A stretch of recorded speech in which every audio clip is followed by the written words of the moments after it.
നീ എന്തിനാ അയാളുടെ പേഴ്സ് എടുത്തേ? ഞാനൊന്നും എടുത്തിട്ടില്ല. പോലീസിനെ വിളിക്കണോ അതോ? വേണ്ട, ഞാൻ അവൻ പറഞ്ഞിട്ട് ചെയ്തതാ.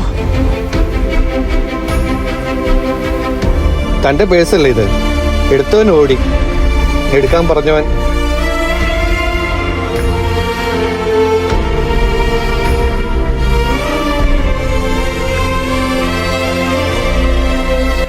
വേണ്ടപ്പെട്ട ആളാ, ധൈര്യമായിട്ട് വിശ്വസിക്കാം. നിന്റെ ആളല്ലേ, അവനോട് നിന്നോട്ടെ. എന്തിനാടാ എന്നോട് ഇത്?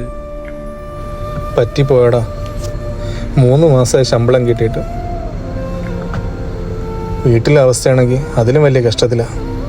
എന്നോട് ക്ഷമിക്കടാ.